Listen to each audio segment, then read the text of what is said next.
Gabriel Salazar Vergara, historiador, filósofo, sociólogo y docente.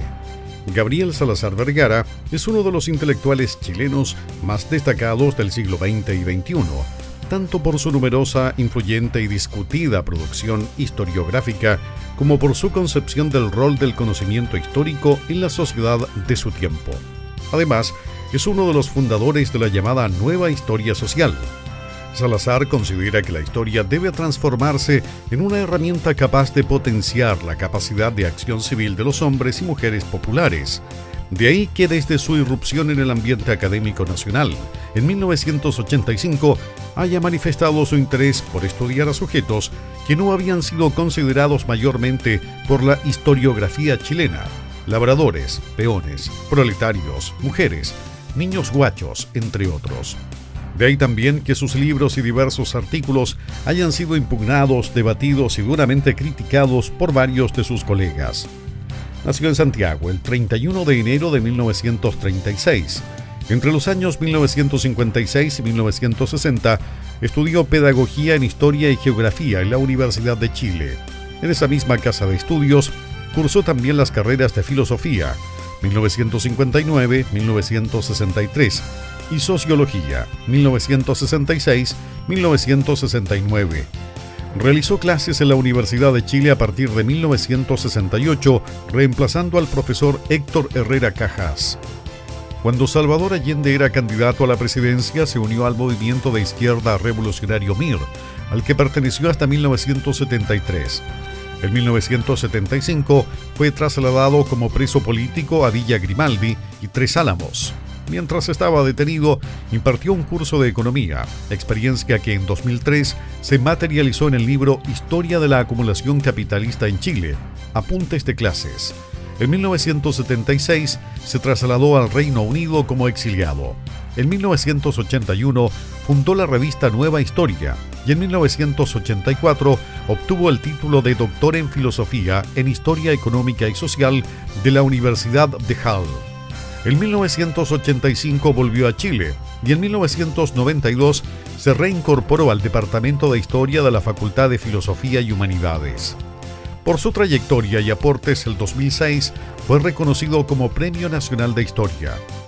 Algunas de sus publicaciones son: La historia desde abajo y desde adentro, 2003; La violencia política popular en las grandes alamedas; La violencia en Chile, 1947-1987, una perspectiva histórico-popular, 2006; Ser niño guacho, en la historia de Chile, siglo XIX, 2006; Memorias de un peón gañán; Memorias de Benito Salazar Orellana, 2008; y Del poder constituyente de asalariados e intelectuales, Chile, siglos XX y XXI, 2009. En UNAP, al aire, Gabriel Salazar Vergara. Bien, buenas tardes, profesor Gabriel Salazar. Un gusto que esté con nosotros en este programa UNAP al aire, que intenta ser un espacio de extensión universitaria, de reflexión, de pensamiento crítico también sobre lo que sucede en nuestro país, en nuestra región. Así que le agradecemos profundamente este tiempo que se ha hecho y también esta voluntad de desarrollar un proyecto de investigación en conjunto con estudiantes y académicos de nuestra universidad. Buenas tardes, Cristian. Un gusto poder conversar con ustedes acerca, me imagino, de los problemas históricos presentes más que de los arcaicos, ¿no? Así que gracias por la invitación y esta oportunidad de poder conversar al aire contigo. Entrando en materia, Gabriel, tú has denominado a este periodo como el segundo despertar de la sociedad civil. En este ciclo reciente, entre el periodo 2001 y 2022, ¿no es cierto?, que se inaugura, tú colocas un hito importante a nivel de reconfiguración, no podría decir, de la sociedad civil neoliberal de los 90, de la Teletón, etcétera, y todo lo que veíamos en esa época, con lo que fue el llamado mochilazo, ¿no es cierto?, cuando los estudiantes secundarios generan una revuelta estudiantil importante contra la forma de subsidio al transporte. Al parecer haber siempre una relación entre los estudiantes y el transporte, ¿no? Es lo mismo que encontramos después con el 18 de octubre. Y este segundo despertar de la sociedad civil genera este gran ciclo con el proceso constituyente. ¿Cómo conectas todo este último ciclo? ¿Cómo se desarrolla sus características? Sí, sí. Bueno, hay que recordar que soy historiador, ¿no? Y no periodista o analista del tiempo presente. Yo hablo aquí del segundo gran despertar de la ciudadanía, en el sentido que viene a ser la segunda vez que recupera la conciencia de que en ella radica la soberanía popular, ¿no? Y por tanto la iniciativa para abrir procesos de cambio institucional, de cambio constitucional, o sea, procesos de acción constituyente. Porque sin lugar a dudas la soberanía de un pueblo se expresa en lo más importante cuando decide cambiar el orden social, económico y político que rige el funcionamiento de esta sociedad. Cuando ella decide cambiar su modo de vida, por así decirlo, la forma en que ha estructurado su desarrollo histórico o su subdesarrollo histórico, es cuando ejerce realmente su voluntad soberana. Y en la historia de Chile hemos tenido 3 coyunturas históricas en que la ciudadanía ha actuado con esta actitud de ejercer soberanía para cambiar la estructura del aparato político, etcétera, que la rige. La primera, y la más original, que es la menos conocida también, ocurrió a comienzos del siglo XIX, muy brevemente, ¿no? Que fue cuando la ciudadanía, mejor dicho, los pueblos libres de Chile, que eran como 40 o 50 en la época, o sea, las comunidades locales, como quien dice, el pueblo de Concepción, el pueblo de Calama, que todavía no existía en esos años, etcétera, decidieron actuar en actitud soberana, recordando una soberanía que venía siglos atrás de Europa, ¿no? No la inventaron acá, venía como una tradición, ¿no? A través de los cabildos. Y ahí estos ciudadanos, estos pueblos, hicieron ejercicio de esta soberanía partiendo con el derrocamiento de la dictadura de O'Higgins. Porque O'Higgins fue derrocado por la ciudadanía. Bueno, hay que decir esto muy brevemente, uno tiende a entusiasmarse y meterse en más líos, ni más detalle. Es importante destacar esto porque generalmente se dice que O'Higgins abdicó, ¿no? O sea, él por una decisión personal, moral inclusive, abdica generosamente como héroe que era, ¿no? Del cargo de director supremo que tenía. Por eso como se tiende a pintar, ¿no?, lo que ocurrió allí.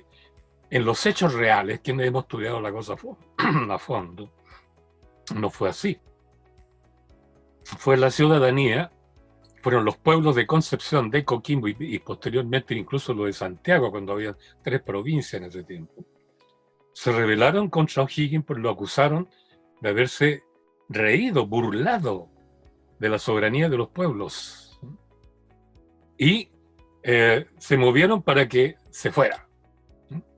Le desconocieron su autoridad.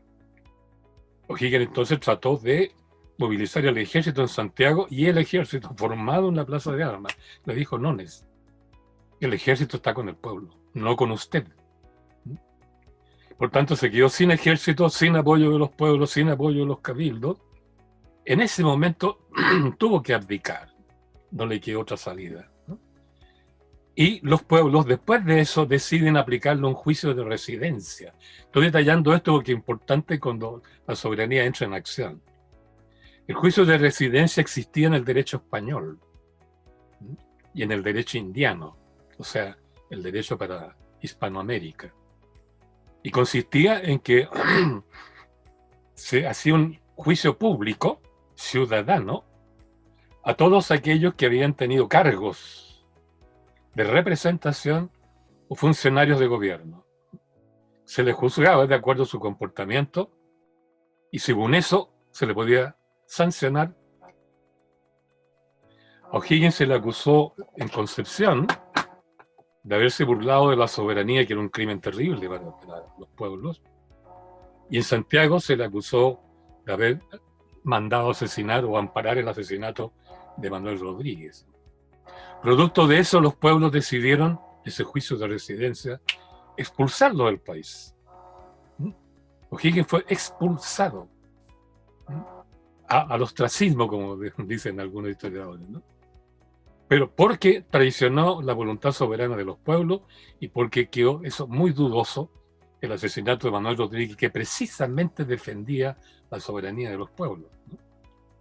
Bueno, digo esto porque en ese periodo la ciudadanía actuó con plena conciencia de que era soberana. Se dio el lujo de derribar a O'Higgins y mandarlo al exilio. Se dio el lujo de destruir el monopolio económico, comercial, de Portales y compañía. Se dio el lujo de convocar ella misma, exigiendo al director supremo reemplazante, que fue Ramón Freire, ¿no?, la organización de asambleas constituyentes para que el pueblo dictara una constitución, ¿no?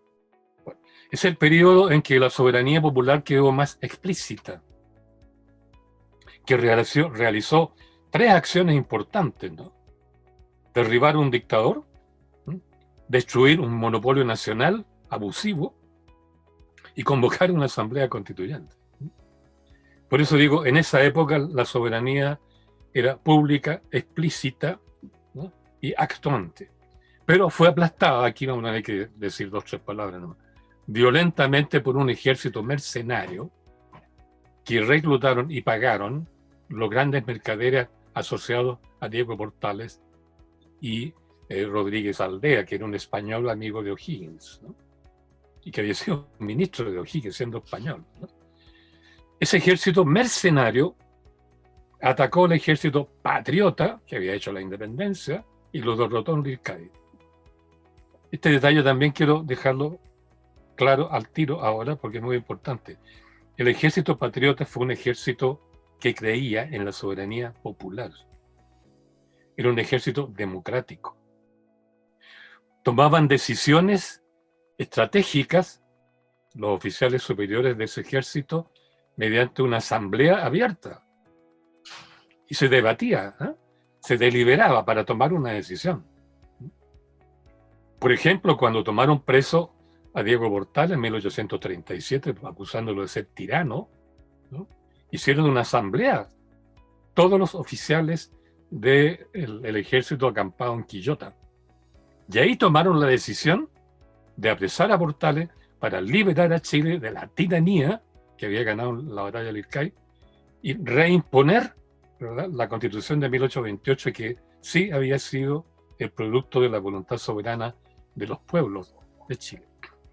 Pero Lircay significó una represión sangrienta, con policía secreta, con cortes marciales que operaban, ¿verdad?, en terreno sin ninguna constitución legal, fusilamientos, torturas, qué sé yo, etcétera, etcétera.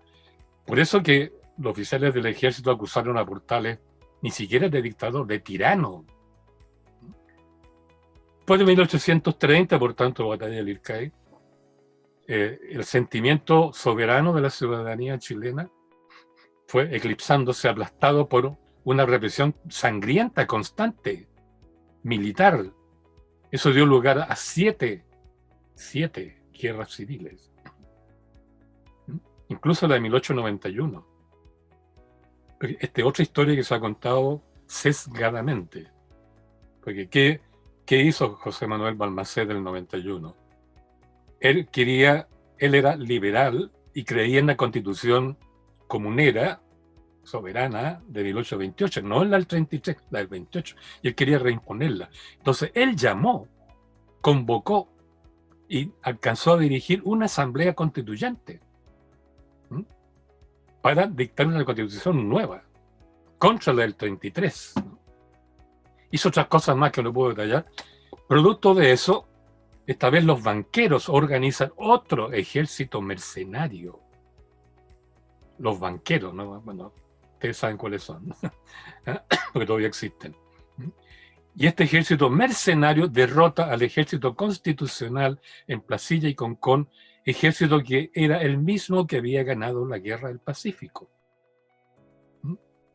Fíjese usted que los dos ejércitos gloriosos que hemos tenido, el patriota que ganó la independencia y el que ganó la guerra del Pacífico, fueron derrotados por ejércitos mercenarios para impedir que la soberanía popular llegara vía asamblea constituyente a dictar una nueva constitución, ¿no? Por eso en ese larguísimo periodo, 1830, batalla del Ircay, 1891 y después, la conciencia soberana desaparece. Desaparece. Ya ustedes no van a encontrar movimientos de ese tipo después de 1900. De 1900.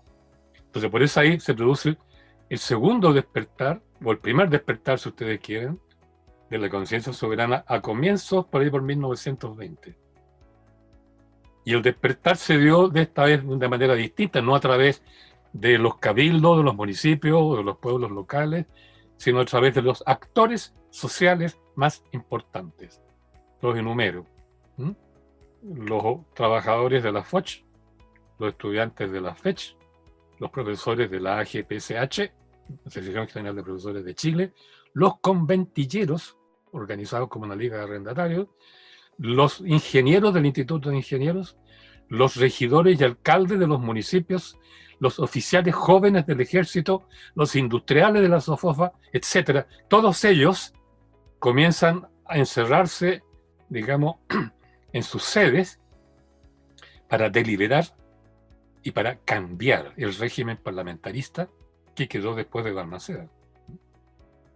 Entonces, por eso es que resurge de nuevo allí la conciencia soberana y la necesidad de convocar una asamblea constituyente.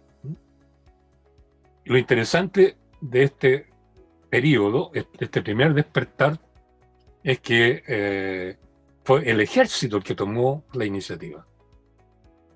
El ejército, tal cual suena. Ellos dieron el golpe de Estado del 4 de septiembre de 1924, mandaron al exilio al presidente Arturo Alessandri Palma, disolvieron el Congreso Nacional de una plumada y convocaron a una asamblea constituyente libremente electa por el pueblo. Esta parte de la historia, por lo común, no se cuenta, no se dice y está muy oculta. Pero en este contexto que estaban todos pensando cómo cambiar el régimen parlamentario, el ejército tomó la iniciativa y dio un golpe de Estado incruento, no se disparó un solo balazo. Y en una semana, del 4 al 11 de septiembre de 1924, mandaron al exilio al presidente, disolvieron el Congreso Nacional, mandaron a los políticos a sus casas y convocan al pueblo a una asamblea constituyente libremente electa. Es interesante destacar que el 11 de septiembre de 1924, los militares lanzan un manifiesto al país, al pueblo chileno, dijeron. Un manifiesto el 11 de septiembre. Comparen con el 11 de septiembre del 73, ¿no? Y en ese manifiesto, dirigido al pueblo chileno en general, plantean que el golpe de Estado que habían dado era estrictamente quirúrgico, dijeron. Esa es la palabra que usaron. Para extirpar la gangrena política que se había instalado en el Estado. Esa es la expresión que usaron. No era un golpe ideológico contra este, contra el otro, a favor de este, a favor del otro, la derecha, la izquierda. No. Era un golpe quirúrgico para eliminar la corrupción ética, moral, dije, ¿no? La gangrena le llamaron ellos, esa es la palabra textual que usaron, que se había instalado e inficionado en el Estado chileno. Hecho lo cual, y lo hicieron en 4 días, ¿no? Hecho lo cual, ellos dicen, no vamos a gobernar tampoco, ni como dictadores, ni como caudillos, ni como, digamos, ejército, ni como institución militar. Nuestra tarea, y repiten, fue estrictamente quirúrgica. Y vamos a convocar ahora a una asamblea constituyente libremente electa, y esa es la palabra que usaron, para que el pueblo ejerza allí su voluntad soberana y defina qué tipo de Estado quiere o necesita. Ese fue el segundo despertar, ¿no? No voy a entrar en detalles por qué fracasó aquí, no hubo guerra, no hubo conflicto armado, hubo un terrible conflicto político que, en definitiva, para hacer corto el cuento y poder seguir conversando, fueron dos traiciones sucesivas. Primero, de un caudillo civil, Arturo Alessandri Palma, que los militares lo trajeron de vuelta a Chile para que presidiera una asamblea constituyente libremente electa. Alessandri se vino a Chile y nunca jamás convocó una asamblea constituyente libremente electa. Designó un comité, designó tal cual él designó los componentes a dedo entre sus amigos y conocidos, ¿no? Que fue el que redactó la Constitución del 25, cuento corto. Alessandri traicionó la voluntad soberana de los militares y del pueblo en cuanto los habían traído de vuelta del exilio para organizar y presidir una convención, una asamblea constituyente libremente, y no lo hizo. Entonces la Constitución del 25 reflejó lo que pensaba Alessandri, porque en la práctica, a grito pelado, ¿no? Porque era muy gritón, ¿no? Redactó el texto de la Constitución del 25.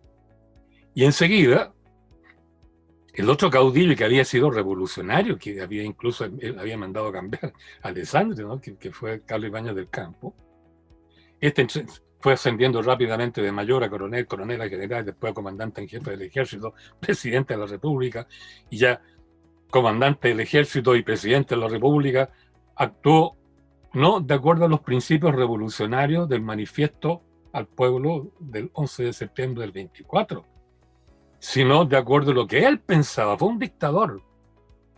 Y no abolió la Constitución ilegítima de Alessandri. La dejó vigente.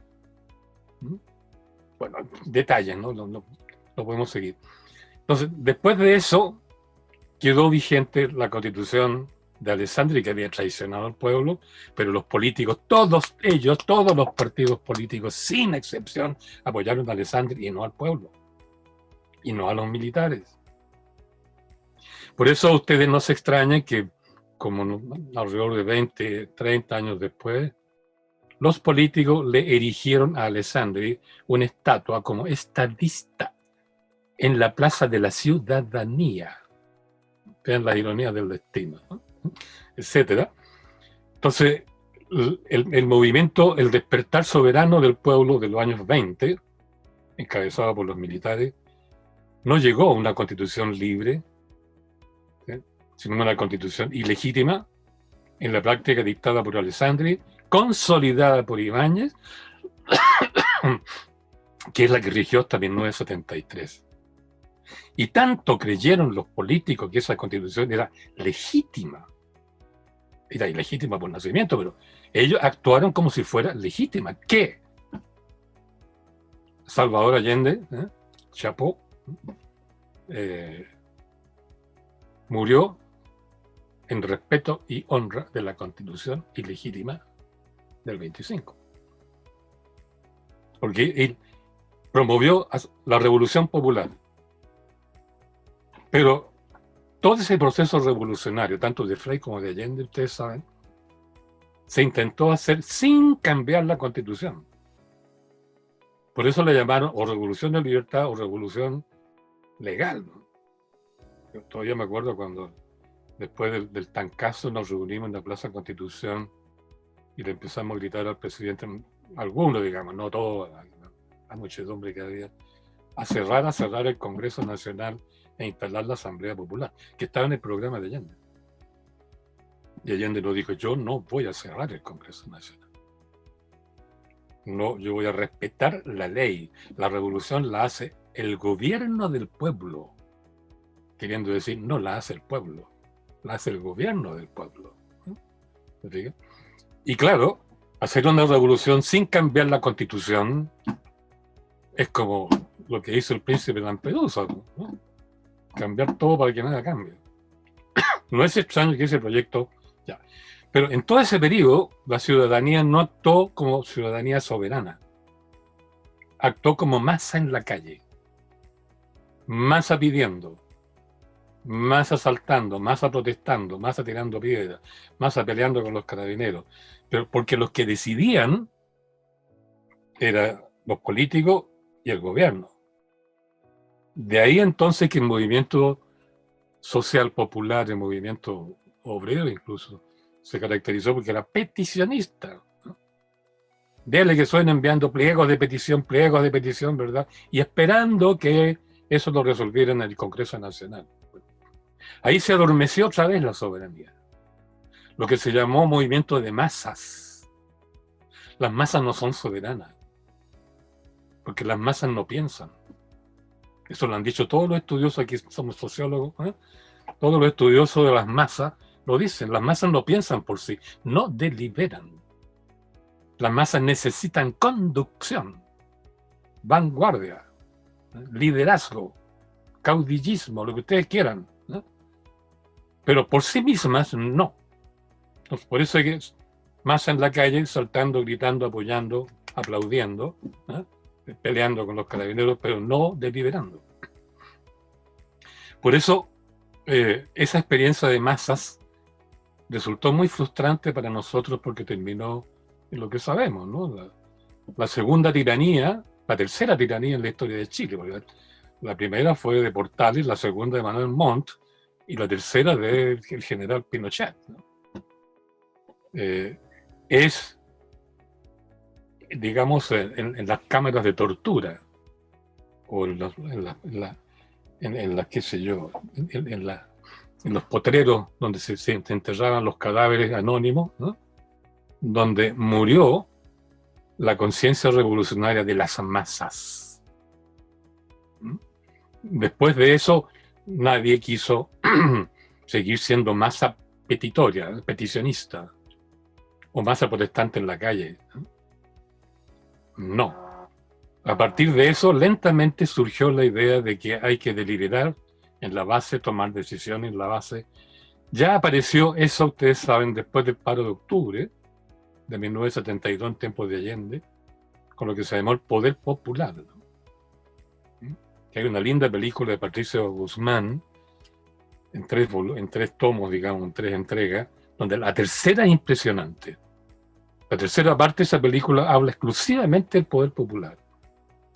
Y ustedes pueden ver ahí cómo los trabajadores, los pobladores, los jóvenes, las mujeres, hasta los cabros chicos, ¿no es cierto?, comenzaron a deliberar por su cuenta.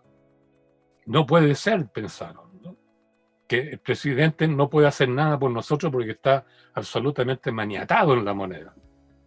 Tenemos que actuar nosotros, entonces, para controlar la fábrica, controlar la producción, controlar la distribución de alimentos, controlar la vigilancia en las poblaciones, ¿verdad? Que el pueblo tome control de su propia supervivencia. Esa parte de la película es impresionante. Cómo surgió espontáneamente, ahí está el despertar, ¿no?, de la conciencia soberana del pueblo. Y los discursos, es impresionante cómo la gente se hace cargo de sí misma y plantean, bueno, el compañero presidente está preso en la moneda, está maniatado. Tenemos que actuar nosotros, ¿no? Y esa experiencia del poder popular, que no se ha estudiado mucho en Chile y nadie ha construido conceptos políticos sobre esa base, ni sociológicos, ni políticos, ni siquiera históricos, porque se ha descrito hasta el cansancio, la tortura, los muertos, qué sé yo, etcétera, pero no el poder popular, ¿no?, que no solo se expresó después del paro de octubre, sino contra Pinochet entre el 83 y el 87, ¿no? Las 22 jornadas nacionales de protesta contra Pinochet. Se le perdió el miedo. Y salimos a la calle. Y salió todo el mundo a la calle, arrostrando todo lo que eso significaba, ¿no? Bueno, ahí está la raíz temprana. Eso lo hemos estudiado con varios estudiantes, varios alumnos. ¿Qué pasó con el poder popular, con esa experiencia del poder popular? Porque el poder popular no solo es del año 72, como muestra la película. Siguió a lo largo de todos los 80 contra Pinochet, para asegurar la supervivencia de la población, de los pobladores especialmente, con los comprando juntos, con las ollas comunes, con los centros productivos, etcétera, etcétera, etcétera, etcétera, ¿no? El pueblo siguió haciéndose cargo de sí mismo a lo largo de todos los 80. Y eso lo estudiamos. Y dijimos, esa experiencia, aunque los historiadores y los sociólogos no la han sistematizado, esa experiencia quedó. ¿Dónde quedó? En la memoria. ¿En la memoria de quién? De los hijos de los que lucharon por el poder popular en los 70 y en los 80. Fue una memoria joven. Porque ¿cómo se explica entonces que el 2001, el maestro lo mencionó recién, el maestro Cristian, estalló en las calles de Santiago lo que se llamó el mochilazo? 45.000 estudiantes secundarios de Santiago salen a las calles gritando contra el modelo y con una consigna que nadie le dio importancia en ese tiempo, pero los que veníamos estudiando el fenómeno desde atrásito, de mucho tiempo antes, sí nos hizo, nos encendió la ampolleta. La consigna que ellos gritaban en ese tiempo era: la asamblea manda. La asamblea manda. No mandan nuestros dirigentes, manda la asamblea a través de los voceros. Ellos metieron la palabrita vocero. Y el vocero habla según lo que acuerda la asamblea, no lo inventa él. ¿Qué significaba eso? Que ellos estaban poniendo énfasis en la deliberación por la base, en la construcción de voluntad colectiva por la base, ¿verdad? En privilegiar la soberanía que surge en esa deliberación colectiva por la base, ¿no? Y eso es lo que inspiró la generación pingüina, ¿no? Porque el 2001 fueron 45.000 en las calles de Santiago. Pero el 2006 fue 1.400.000 estudiantes secundarios, a lo largo de todas las ciudades chilenas, ¿no? Que los periodistas que siempre le ponen nombres pintorescos y echan a perder los conceptos por eso, le ponen el mochilazo para el estallido de los estudiantes secundarios del 2001, y el estallido mayor todavía, que fue nacional, del 2006, le pusieron pingüinazo, ¿no? Pingüinazo. Y esos estudiantes secundarios, cuando llegan a la universidad el 2010, 2011, generan el gran movimiento universitario del 2011, en la cresta de la cual, digamos, en la conducción de la cual aparecen estos mismos personajes que hoy día son parte del gobierno. Entonces, con ellos fue surgiendo esta idea de la asamblea manda, la deliberación por la base, y no los partidos políticos. Por eso el segundo despertar, como mencionaba Cristian, de comienzo del siglo XXI, que no solo partió el 2019, yo diría partió el 2001, con distintos estallidos y de a poco hasta el gran estallido del 2019, se caracteriza por eso, porque la asamblea tiene cada vez más importancia, la asamblea de base, ¿no? La representación política está cuestionada. La prueba está, y es una segunda característica, el enorme rechazo que después del 2001 y aún antes han tenido los partidos políticos. Según las cifras, esto yo lo he estudiado en detalle, he seguido toda la encuesta que han estado haciendo las agencias al respecto, y me queda claro que en 1991, gobierno de Patricio Aylwin, el rechazo a la clase política alcanzaba el 57-56% de toda la población. Más de la mitad rechazaba el sistema político y la clase política, los partidos políticos y los políticos. Yo le seguí la pista y ese porcentaje fue subiendo, y el 2019 hasta el 2020 son las últimas encuestas que yo he podido registrar por ahí. El rechazo fluctuó entre el 93 y el 98%. Recordemos que el presidente Piñera llegó a tener un 4% de aprobación. ¿Qué significa eso? Dos cosas. Uno, un rechazo enorme al viejo sistema político, a los partidos políticos y todo lo que eso significa. Y significa al mismo tiempo una gigantesca crisis en la representación política chilena. Es decir, crisis de los representantes, de los políticos. En cambio, aparece con más fuerza lo que podríamos llamar autorrepresentación de las bases. Cabildos por aquí, asambleas por allá, redes por acá, grupos, en fin, etcétera, etcétera. De donde surge ya por el año 1914-15 la idea de que esta movilización por la base, los actores sociales, lo que sé yo, los nuevos movimientos sociales, las redes, los distintos nombres que tuvieron, apuntaron a cambiar la Constitución, ¿no? Es por eso que Michelle Bachelet tuvo que escuchar esto y hacer un intento infantil, ¿no? por llevar adelante un proceso constituyente. Entonces, por eso, y ahí termino, quería contar todo esto porque se van entregando elementos que, fíjense ustedes que el ejército jugó un rol muy importante en los años 20, 1820. Tremendamente importante en 1920. Entre 1830 y 1890 no, porque masacró a la ciudadanía para impedir que hubiera cambio en la Constitución. Con Pinochet pasó lo mismo. Y es bueno preguntarse ahorita qué pasa con el ejército. No está masacrando. No está haciendo lo que hizo después del Ircay. Dejó, por tanto, por decirlo así, las grandes alamedas de que hablaba Allende abiertas. Tal vez con barricadas, pero no con artillería, etcétera. Y es un dato interesante, históricamente interesante, que obliga a pensar desde muchas maneras. Por tanto, ya ahí termino esta larga vuelta.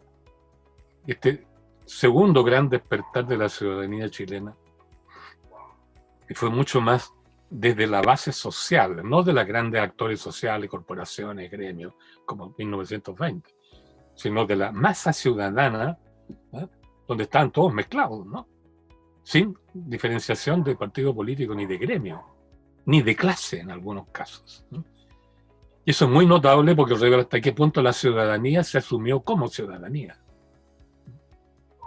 Y con banderas que implicaban de alguna forma soberanía, sobre todo la bandera mapuche.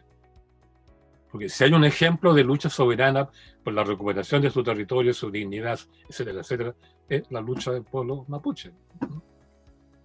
Entonces, bueno, es muy interesante, por eso este periodo que estamos viviendo tiene características que no tuvieron otros periodos. Lo único malo es que no tenemos una conciencia histórica, una memoria histórica clara, precisa, científica, de lo que ha sido la historia de la soberanía popular en este país, ¿no? Pero bueno, intuitivamente se están moviendo los convencionales dentro de la convención. Intuitivamente las organizaciones callejeras, digamos, o comunales, ¿no? O regionales, también lo están haciendo a su modo. El movimiento general no ha muerto, hasta donde me doy cuenta. Y si no está vivo en grandes acciones callejeras, está vivo en centenares de programas que salen por YouTube, o por radios locales, o por radios como esta, universitaria, canales de televisión. Y hay una actividad enorme, ¿no? Así que felicitémonos de ello, maestro Cristian. Profesor, usted ha señalado al menos 3 coyunturas desde el 2001 hasta el 2011, y fundamentalmente en torno a luchas estudiantiles, el 2001, perdón, con el mochilazo, el 2006 con la Revolución Pingüina, con el 2011 con la lucha por la gratuidad y contra el lucro. ¿Por qué? ¿Qué características reúne un poco el movimiento estudiantil para haber, de alguna manera, haber sido como algunos garretones, se llamaban como la columna vertebral del movimiento social, no exclusivamente, pero sí liderando estas 3 coyunturas, y tal vez la del 2011, cuando uno ve que son los mismos que después ahora el 2022 asumen el gobierno vinculado a la CONFECH del 2011. ¿Qué lo hace de alguna manera, durante ese periodo por lo menos, transformar la sociedad civil hasta llegar a la segunda década, ¿no es cierto?, del 2010 al 2020, donde ya hay un protagonismo importante de los movimientos contra la AFP, el Mayo Feminista del 2018, etc. ¿Qué hace de que el estudiante tome a partir del 2001 esta suerte, no quiero usar una palabra clásica, pero una suerte como de vanguardia social, tal vez, o vanguardia intelectual y que logra articular ya el 2011 en torno a una suerte de una sociedad civil más amplia detrás de lucha estudiantil. Bueno, aquí hay un fenómeno bien interesante que es en parte histórico, en parte sociológico, ¿no? Que tiene que ver con la irrupción de las nuevas generaciones en el escenario histórico. Es un hecho, para decirlo muy brevemente, que los jóvenes adquieren conciencia del mundo exterior, nacional e internacional, sobre todo nacional, a través de sus padres. La juventud, digamos, adolescente. La juventud adolescente. Entonces, ellos reaccionan en primera instancia de acuerdo a lo que viven en su casa. O lo que le pasa al viejo, le pasa a la vieja, qué sé yo, o le pasa al barrio. Al barrio. Depende de los barrios, además, cómo se ve eso, ¿no? Y por eso uno observa que los grandes procesos de cambio histórico, las grandes coyunturas, digamos, de cambio histórico, normalmente se inician por la irrupción de la acción juvenil, y bien juvenil, ¿no? De 18, 19, 20, 21 años. Al principio nada más que lo que estaban en la universidad o en colegios que eran casi universitarios, como en otras épocas el Instituto Nacional, o el Seminario Pontificio Mayor, etc. Si ustedes piensan, el movimiento independiente en Chile del siglo XIX partió también con jóvenes. Los héroes de la independencia eran jóvenes, ¿no? Jovencitos, ¿no? Los Carreras eran muchachuelos, ¿no? Sobre todo José Miguel, a pesar que era mayor. Ellos iniciaron el movimiento, pero, fijarse bien, ellos no triunfaron. No triunfaron. En los años 40, 50 y 60, hasta el 60, digamos, ¿no? En la movilización ciudadana contra Manuel Montt, el tirano que le llamaban, que fue tanto o peor que Diego Portales, lo iniciaron los jóvenes liberales y los jóvenes artesanos,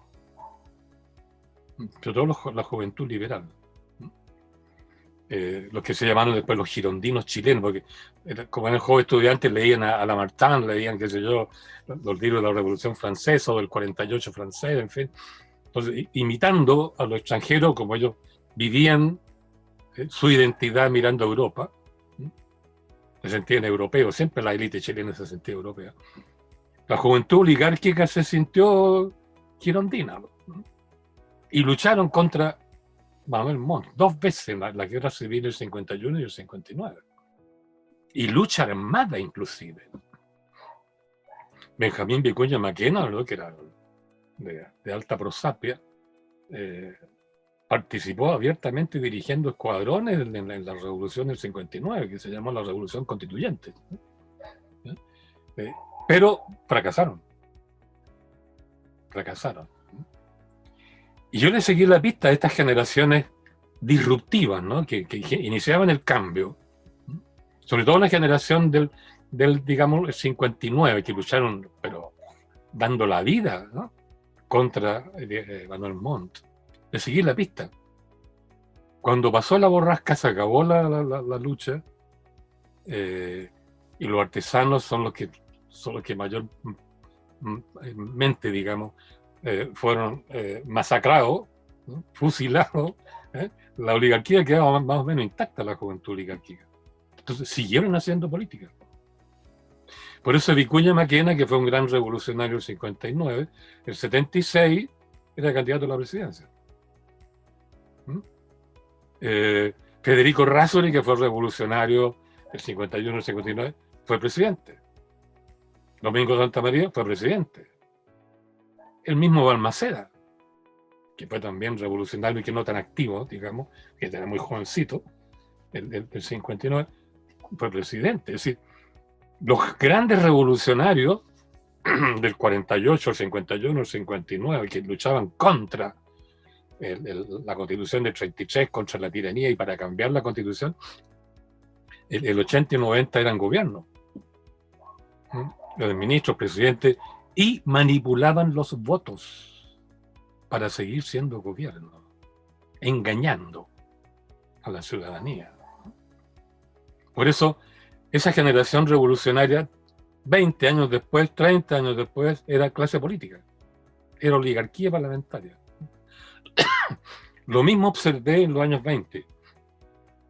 En los años 20, qué sé yo, 19, 20, 21, 22, 23, 24, una gran cantidad de jóvenes lucharon contra el parlamentarismo y la oligarquía, sobre todo, no solo parlamentaria, sino que la oligarquía aristocrática, pseudo-aristocrática chilena, ¿no?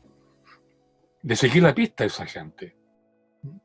Ellos fueron muy revolucionarios, sobre todo los estudiantes de la fecha, el 19, hasta el 19. Después del 19, con la represión, se quedaron tranquilos, ¿no? Se acordaron que eran estudiantes, tenían su estudio en Derecho, en Ingeniería, se convirtieron en ingenieros, después en diputados, en senadores, en ministros, qué sé yo, etcétera. Entonces, los años 40 y 50 eran diplomáticos, generales, diputados, senadores, clase política, defensores del establishment. Les podría citar un montón de gente de ese tipo. Quiero decir con esto que los jóvenes siempre han jugado un rol importante en la historia. Un poco en la forma que lo dijo alguna vez Violeta Parra, ¿no? Para emplear una imagen. Ella decía que los jóvenes son pajarillos libertarios.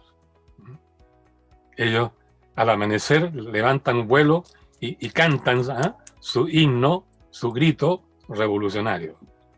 Inauguran el clarín de los cambios, pero no los han llevado nunca a cabo en nuestra historia. La juventud nunca acabó. Hasta el día de hoy hay que ver qué va a pasar con esta generación. Por eso, en definitiva, los jóvenes, si uno lee las memorias que escriben los políticos, todos dicen, claro, en la juventud eran revolucionarios, qué sé yo, y después dicen, claro, eran locuras de juventud. Locuras de juventud. Vean las memorias de esos grandes políticos, ¿no? Incluso grandes economistas, grandes ingenieros, gente que se ha hecho rica, en fin. Los jóvenes envejecen. Eso es trágico. Envejecen. Tienen que tener título, tienen que ganar plata, tienen que tener casa, tienen que tener hijos, tienen que tener prestigio, tienen que tener honores, responder, ¿verdad?, a las expectativas que hay sobre ellos si han sido de clase alta o clase media. Y eso los mete dentro del establishment. Por eso, la historia muestra muy claramente, los revolucionarios que estaban fuera del sistema, el año 51, 59, en el 90 estaba dentro del sistema y lo defendían.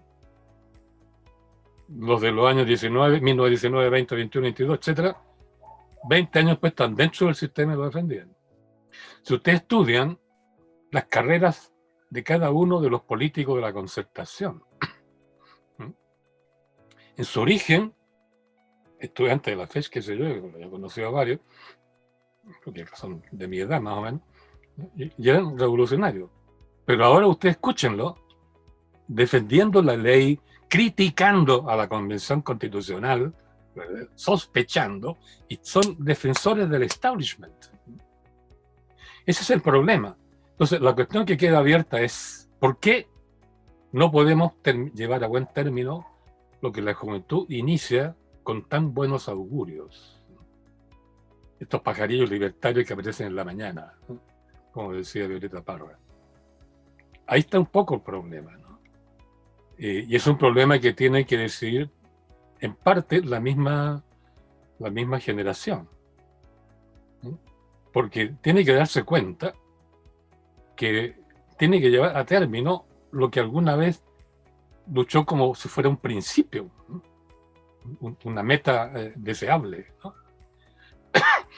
Tiempo atrás me tocó ver un rayado que hicieron los estudiantes de Sociología en la Universidad de Chile y que tenía que ver un poco con esto. Entonces ellos pusieron un letrero que me llama mucho la atención, ¿no? Decían ellos, debemos ser jóvenes combatientes, ¿no? Y viejos porfiados. Viejos porfiados. ¿Eh? Yo creo que es eso por un lado. Por otro lado, los jóvenes se han convertido en clase política y desde el gobierno han intentado hacer los cambios. Y si han fracasado, no solo porque ellos no tomaron conciencia de ser viejos porfiados, sino que ocurrió que el que debe hacer los cambios definitivos es el pueblo mismo. Es la soberanía popular misma. Con una asamblea constituyente como querían en 1823, absolutamente libre, ciudadana, popular, donde el pueblo decidiera, ¿no? Porque en realidad, si usted fija, en todas las constituciones no había nunca una asamblea constituyente libremente electa. Ni el 33, ni el 25, ni el 80, ni esta vez, porque esta es mixta. La mitad son políticas, aunque un poquito menos parece a esta altura, y la otra mitad son independientes. Pero independientes sin mandato, porque los elegimos porque nos cayeron bien, porque eran del Frente Amplio, porque eran así, ya sabes, porque eran pingüinos por último, pero no les dimos un mandato. Y esta es la esencia de la soberanía. Nunca el pueblo soberano debe elegir a nadie sin mandato previo. Porque si no le entrega un mandato, es carta blanca, haga usted lo que quiera. Represénteme como a usted le parezca mejor, ¿no? Y si me engaña y empieza a robar para su beneficio y roba lo mío, ¿qué diablo? Ya voté por usted. Que actúe en los tribunales. Por eso la lógica de la soberanía, la ética de la soberanía popular, enseña esto claramente. Nunca hay que elegir a nadie sin mandato previo. Y si usted le entrega un mandato, tiene como fiscalizarlo y, si no cumple, juzgarlo y castigarlo, tal como hicieron con O'Higgins en 1822, que le aplicaron el juicio de residencia. Así se llamaba ese juicio. Pero hemos estado 200 años eligiendo presidentes, eligiendo senadores, diputados, regidores, alcaldes, sin mandato previo. Y esta es la razón por qué tenemos una clase política profesional que se ha apernado en el Estado y que se sintió ella autorizada, ¿no es cierto?, para rayarle la cancha al movimiento ciudadano del 18 de octubre y decirle, si usted quiere hacer una constitución, hágala así, de acuerdo a este rayado, ¿no?, a este luche que se lo rayamos delante de usted. Con este quórum, con estas personas electas, con tal plazo, y no me toque, ¿eh? Y no me toquen los tratados internacionales de comercio. Claro, entonces, nuestro problema es que no hemos sido nunca ciudadanos plenos, plenamente soberanos. Y repito, hemos estado 200 años eligiendo gente sin mandato. Lo que equivale a entregar una carta blanca, haga usted lo que parezca conveniente. Y no tengo medios para juzgarte después. Tiene que hacerlo los tribunales si es que alguien promueve eso y llega a buen término. Pero en su origen, 1820, 22, 23, 24, era la ciudadanía misma la que juzgaba a sus representantes. Y se dio el caso muy lindo en la época, de esa misma época, que algunos pueblos elegían, por ejemplo, diputados a una asamblea constituyente o a una asamblea legislativa, y si este señor no actuaba conforme el mandato que le había dado al pueblo, revocaban su cargo, lo llevaban de vuelta a su pueblo y lo castigaban. Esa costumbre, esa función, que los gringos llaman accountability, de dar cuenta de ser responsable ante se ha perdido. Y esto es, por lo que he estado escuchando, esta nueva constitución no va a considerar ese punto, que es central. Nuestros representantes tienen que ser controlados desde abajo. Es lo que se llama accountability, otros lo llaman gobernanza. Controlar desde abajo a nuestros representantes, el proceso político y el Estado. Como las regiones deberían controlar el Estado nacional desde abajo. Bueno, eso, maestro. De nuevo nos largamos mucho. No, estamos muy entusiasmados acá, estamos conversando para todos nuestros auditores y auditoras que nos escuchan por Radio UNAP 101.9 con el Premio Nacional de Historia 2006, profesor Gabriel Salazar, quien además se incorpora también como un académico investigador a nuestra casa de estudio de la Universidad Arturo Prat. A propósito, profesor, si pudieran un poco invitar también a los estudiantes, ¿no?, que nos van a escuchar, que nos están escuchando, su proyecto de incorporación con el que se suma a nuestra institución y que es muy interesante en términos de realizar una investigación también histórica con las distintas etapas de formación del Estado chileno, que usted ya ha publicado bastante, y cómo llega a esta última etapa, a este último que usted llama el segundo despertar de la sociedad civil, considerando que tenemos estudiantes de las ciencias sociales y también del área de las pedagogías. Un poco realizar, para ir terminando, una invitación a cómo pueden incorporarse, a cómo pueden ser parte de esta reflexión colectiva con la que usted viene ya trabajando hace bastante tiempo. Bueno, el proyecto que yo les presenté al equipo de investigadores de la UNAP con el cual tomamos contacto, se basa en una percepción que fuimos detectando últimamente, ¿no? Porque el año 2019, justamente en el mes de octubre, lanzamos un libro que se llamó El Ejército Chileno y la Soberanía Popular.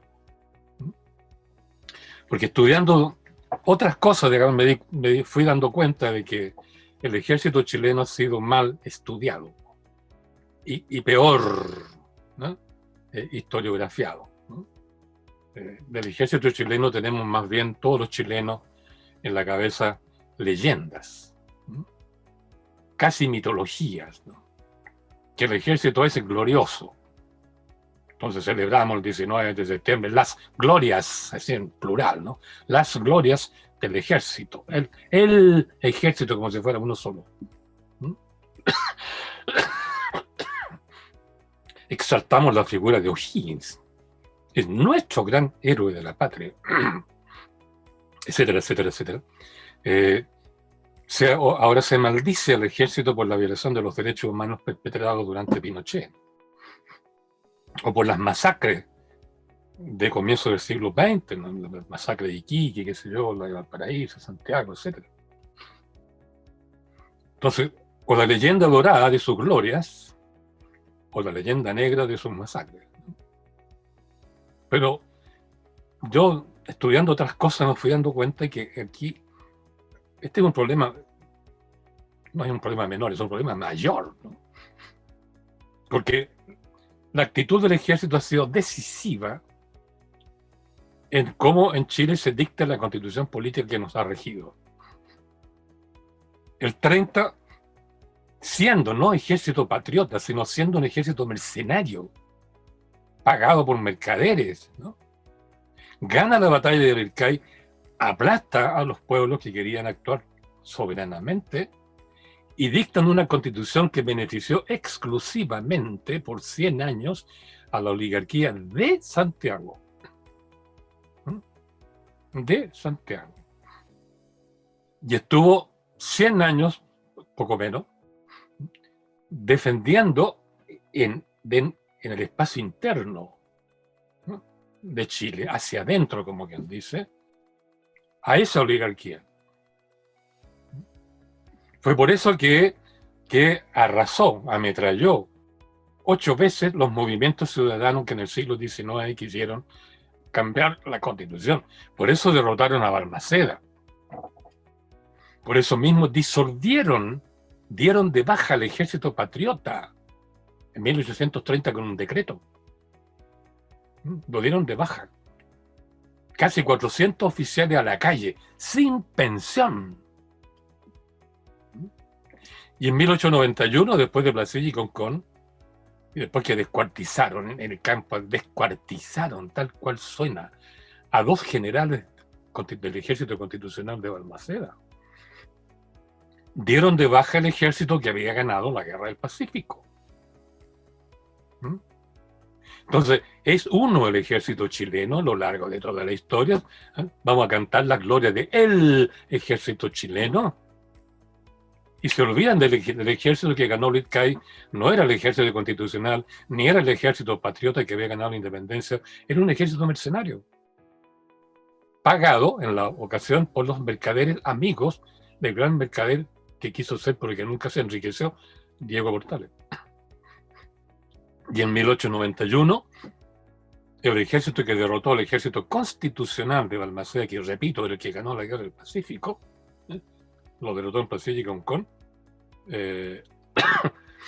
lo dieron de baja totalmente, y el ejército mercenario que habían reclutado a los banqueros de ese tiempo, con ayuda de capitalistas franceses e ingleses, ¿no?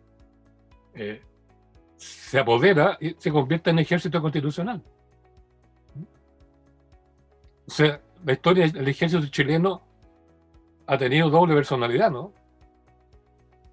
Ha sido partidario de la soberanía popular, pero otro mercenario que defendió la oligarquía mercantil y el capital extranjero logró sobreponerse y quedó como el ejército constitucional 2 veces. Entonces eso nos planteó el siguiente problema, y por eso que entramos a este proyecto que yo les presenté al compañero de la UNAP. El ejército, nadie lo discute, su función principal es asegurar, ¿verdad?, la estabilidad de las fronteras chilenas, como que dice la seguridad exterior, frente a países extranjeros. Nadie discute que la función del ejército principal es esa.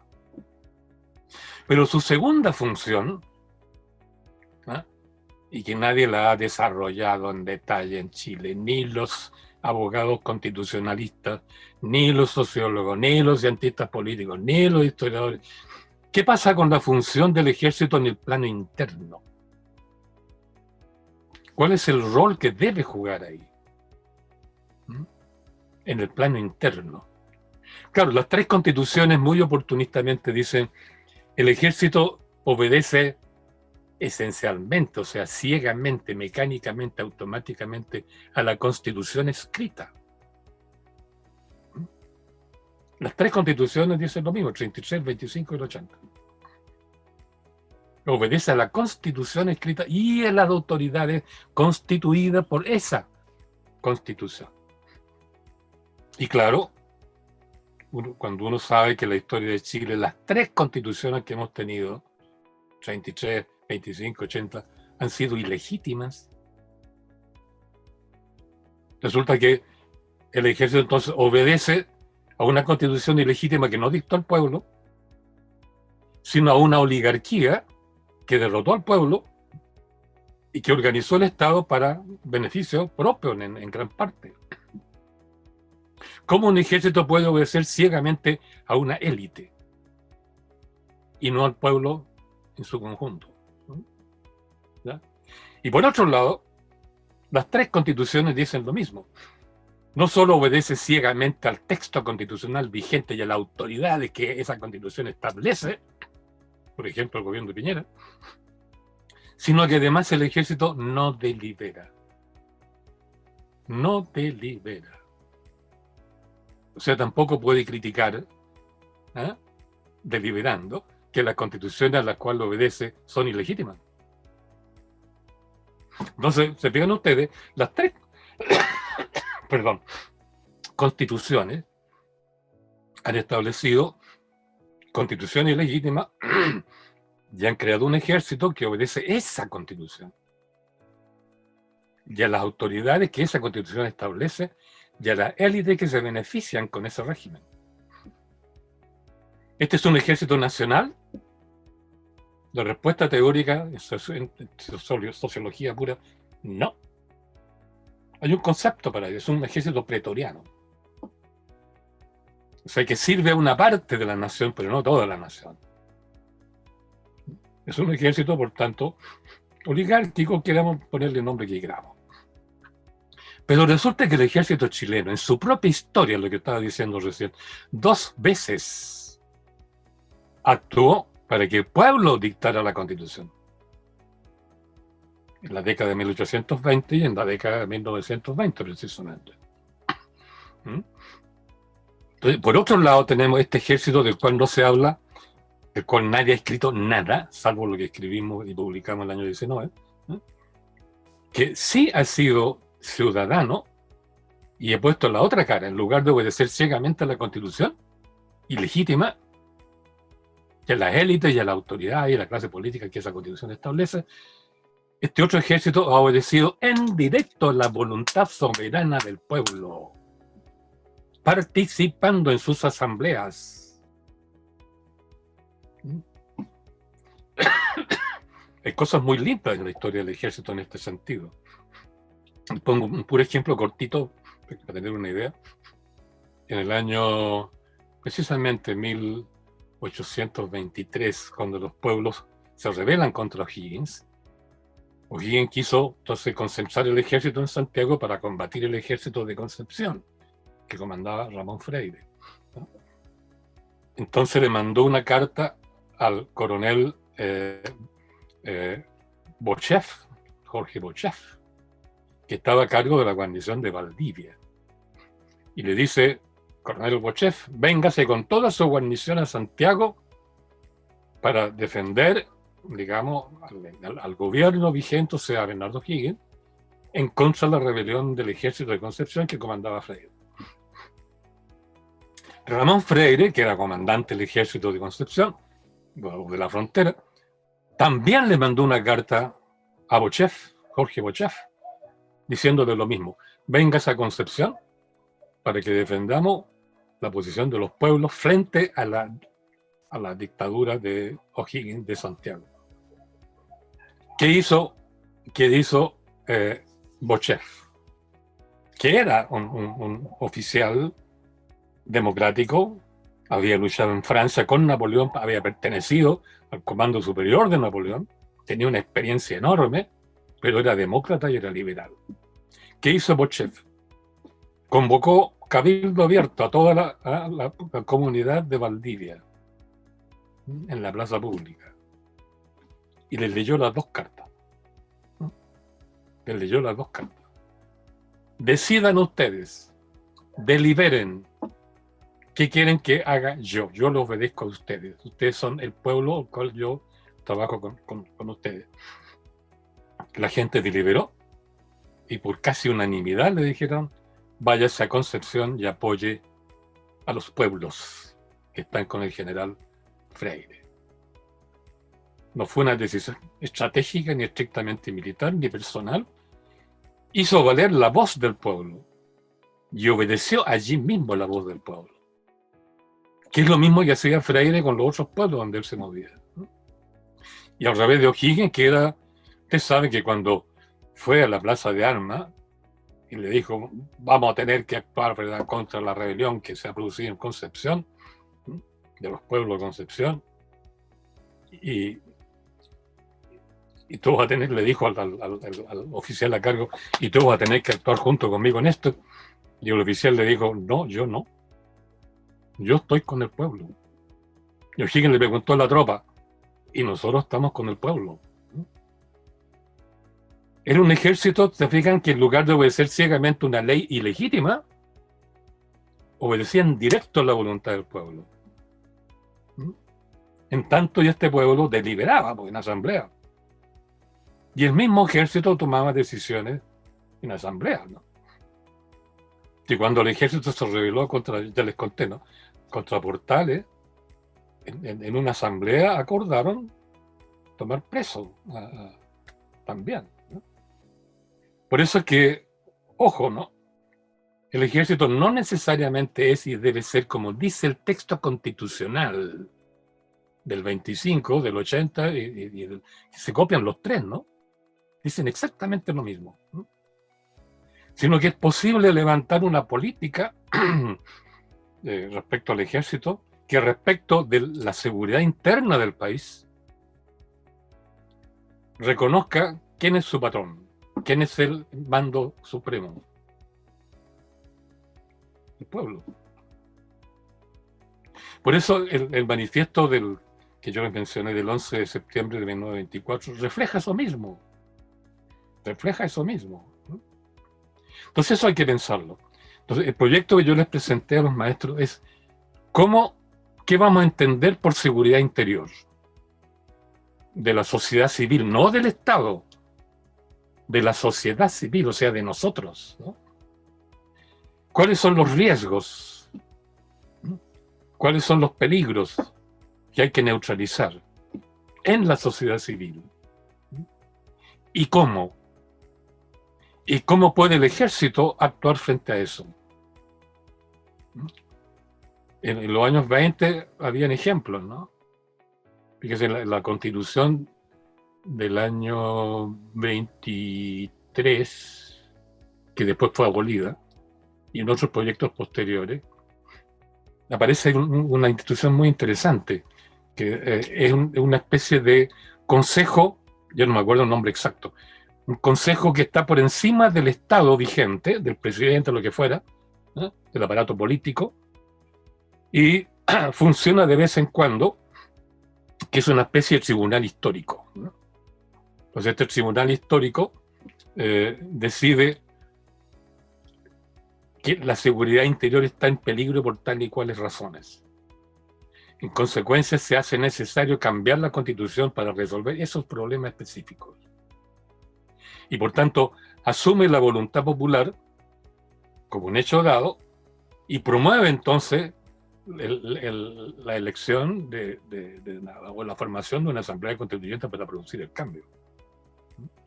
Porque de no existir un Consejo Superior que vea el proceso histórico, cómo está cambiando, y prevea los cambios que haya que hacer, y de alguna manera los sugiere de una manera ordenada, ¿no?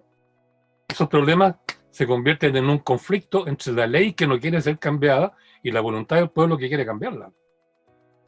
Hay un conflicto entre el derecho y la historia, porque el pueblo se mueve por historia, el derecho no se mueve por ley.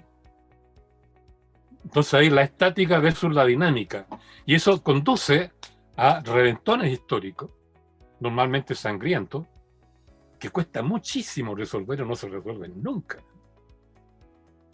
Entonces hay que pensar qué es la seguridad interior del Estado, digo, de la sociedad civil, ¿no? ¿Cuáles son los peligros? ¿Cómo puede organizarse un Consejo Superior que esté por encima del Tribunal Constitucional, ¿no? Etcétera, etcétera? Porque es un consejo histórico que observe el proceso de cambio o los cambios que el pueblo quiere. Entonces, para evitar un conflicto entre la estática y la dinámica, se va ajustando la dinámica. Y el ejército debería estar atento a eso. No al texto legal escrito tal como está, porque eso es rígido. Es rígido. Profesor, La voluntad popular es dinámica, es histórica, ¿no? Y es movimiento. Entonces, la Fuerza Armada, el ejército, debería de una u otra manera regirse por la voluntad histórica del pueblo, no por el texto estático de la ley. Bueno, son cosas que hay que ir estudiando y proponiendo y encontrando. Tenemos ejemplos en nuestro propio pasado, y eso es muy lindo. Eso, maestro, perdón. no, profesor, para ir terminando, ¿cuánto de eso hay? Y creo que lo insinuó un poco en su intervención, cuando en el último estallido social, el expresidente de la República, Sebastián Piñera, dice que estaba en una guerra contra un enemigo implacable, poderoso, que no respeta autoridad alguna, y aparece el Jadena, ¿no? Jefe de Seguridad Nacional, y dice, de Defensa Nacional, perdón, que ahora es comandante en jefe, Javier Iturriaga, y dice, yo no estoy en guerra con nadie. Eso no es menor, porque si uno ve otra experiencia en Perú, un autogolpe donde el ejército se plega a esa voluntad del presidente, en el caso de Bolivia recientemente un golpe de Estado, y en este caso vemos que si bien hubo represión importante, pero no se suma a esta suerte de prácticamente justificar un nivel de violencia estatal que podría haber sido un derramamiento de sangre aún mayor, y no estaríamos hablando hoy día ni siquiera de proceso constituyente ni nada. ¿Cuánto de eso hay que se puede haber expresado tal vez en este aislamiento que termina haciendo en ese momento el expresidente Piñera. Bueno, yo diría que entre 1830 y más o menos 1920 aproximadamente, se suponía que el ejército, por ser obediente a la ley, a la Constitución, y por no deliberar, cada vez que había un riesgo para la estabilidad política del país, el gobierno o las élites dominantes podían plantear o pedirle al ejército u ordenar al ejército: vaya para allá y ametralle. Es el uso legítimo de la Fuerza Armada. Se supone que el ejército monopoliza el uso legítimo de la Fuerza Armada. Y durante todo ese periodo, 1830-1920, el ejército jugó esa función, por el ejército pretoriano. Entonces la clase política, en esos casi 100 años, adquirió la idea, como quien dice, obvia, normal, de que si hay una amenaza a la estabilidad del sistema político, y sacaron las leyes posteriormente, defensa interior del Estado, vamos a ley maldita, por ejemplo, en esos casos es obvio, el ejército interviene, masacra y se acaba. La clase política siempre pensó en eso, y particularmente la derecha, la oligarquía, más que la derecha, la oligarquía en sí, la oligarquía mercantil, que es muy pequeña, es muy rica y es muy universalista, muy internacionalista. Entonces, cada vez que se veía amenazado ese edificio político, el ejército salía a la calle y listo. Eso fue lo que fueron comprendiendo los oficiales que se rebelaron en 1924. Entonces ellos dijeron, digamos entre medio, que eran oficiales que fueron a estudiar a Alemania, entonces ya aprendieron el verdadero nacionalismo alemán, qué sé yo, que todo un modelo. El ejército es un ejército con oficiales que son caballeros, los caballeros, ¿verdad?, respetan su palabra, tienen entidad moral muy sólida, etc. Con eso vuelven a Chile y comienzan a deliberar. Desde 1907 empezaron a deliberar los oficiales jóvenes que habían estudiado a Alemania o a Francia. Entonces, ¿qué descubrieron? No hemos hecho otra cosa en Chile, descubrieron que hacer el trabajo sucio de defender las elecciones fraudulentas de presidentes, diputados, senadores, etcétera, de masacrar al pueblo cuando ha protestado para que la élite se mantenga en el poder. Trabajo sucio, un trabajo innoble, contra la nación, ¿verdad?, por muy oligárquico que fuera. Y por eso siguieron deliberando, violando por tanto la Constitución, hasta dar el golpe de Estado. Entonces, el punto acá es que perdón, porque estoy con un resfrío que estoy dudando si es COVID o no. Voy a tener que hacerme un examen.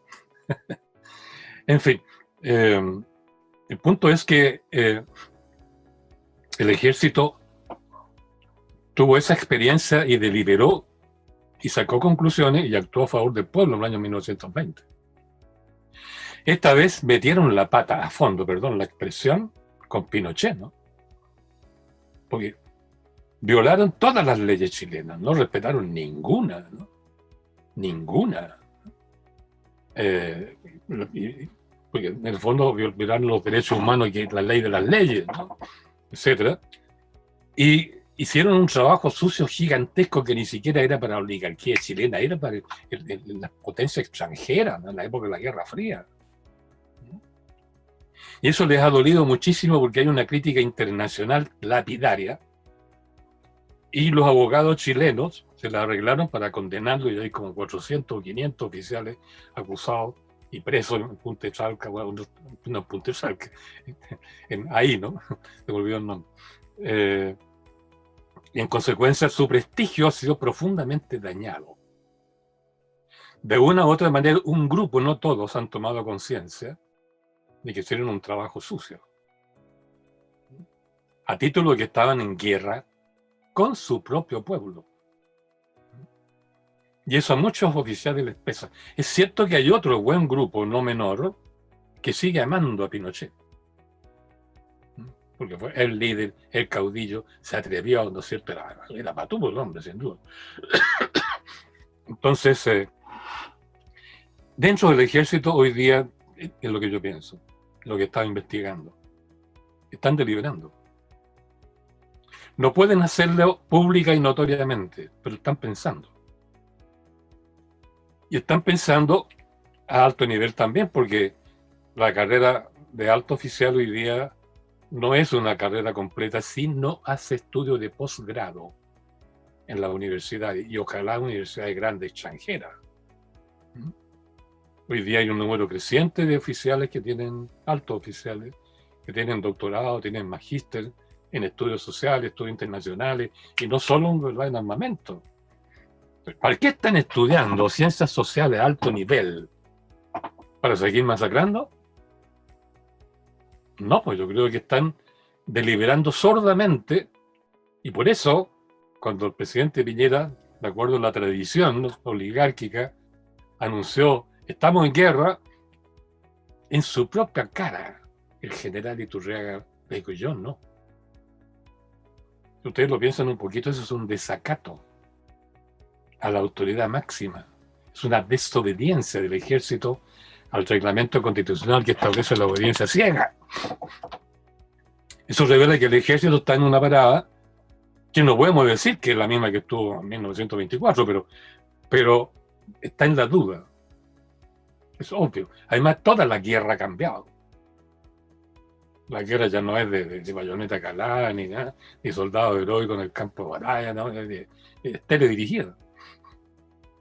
Entonces, todo hay que cambiarlo en ese plano.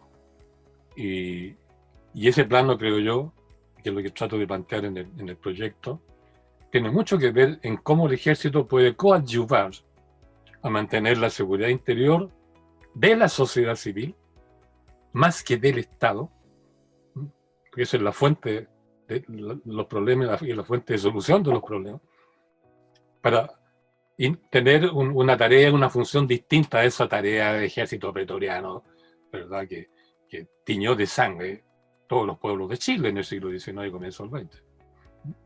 Entonces, apunta hacia allá un poco el proyecto, maestro, pero a partir de estudiar a fondo la sociedad civil a nivel nacional, como concepto a nivel nacional, y muy especialmente a nivel local, sería el caso de la región del norte.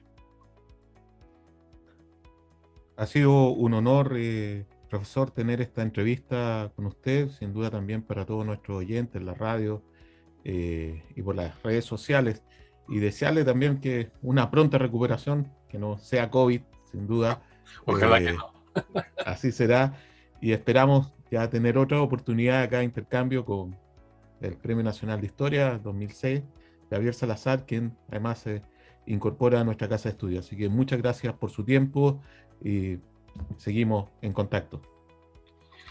Y muchas gracias, Cristian, por la invitación y poder participar contigo en esta conversación a micrófono abierto.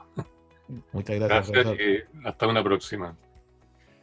Bien, estamos conversando acá en UNAP al Aire con el profesor Gabriel Salazar, Premio Nacional de Historia 2006, quien además se incorpora a nuestra casa de estudio con un proyecto que viene a estudiar un poco otra relación entre la sociedad y las Fuerzas Armadas, específicamente el Ejército, ¿no?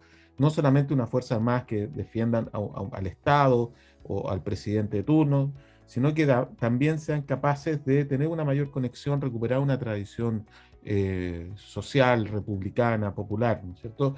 Interesante el debate, interesante la reflexión, y con esto, bueno, volvemos con este nuevo ciclo de programas de UNAP al Aire. Esperamos que haya sido de su interés y nos vemos en una próxima oportunidad. Hasta luego. Muchas gracias.